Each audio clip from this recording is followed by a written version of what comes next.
This is the world the day after Jean-Luc Godard died. This is the world he closed his eyes to.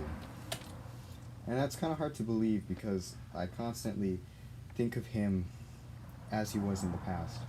But yet still I always knew that he was there and alive. And I always knew that he had this reputation for being kind of a bastard. That he would somehow ruin every friendship he had. At least notably with Francois Truffaut, they had a big falling out. And I've heard Varda say some things about him when she was still alive. So you might be wondering why I'm making a video about Jean-Luc Godard, even though he had a reputation for being such an asshole. And I suppose the reason is because I realized that I think he was the last French New Wave filmmaker alive.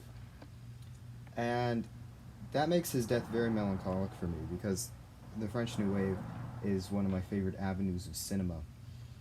And he was one of the obviously most influential, but also one of the best filmmakers of the French New Wave. I have in my hands Band of Outsiders, which is my favorite of his, although his biggest is Breathless from 1960. This one I like a lot. This is my favorite of his. It's a really enjoyable film, but it's also got a lot of philosophy in it. My mic fell, so I'm hoping that doesn't fuck up the audio. It's got a lot of intellect to it.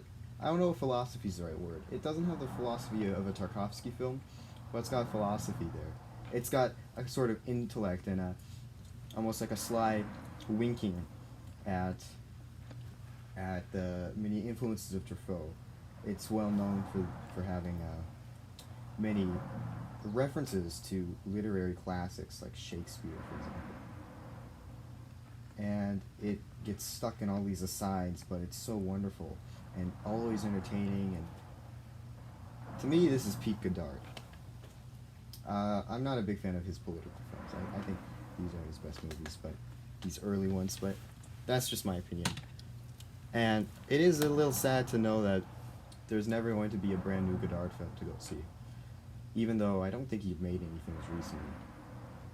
It's still a little disappointing because I really enjoy his films, and up until yesterday I thought of him as the best filmmaker alive, genuinely. And now he's gone. The French New Wave is truly a bygone era.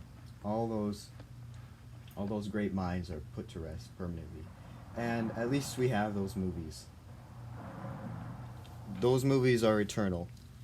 I believe John Huston said something about how a man can live and become finite.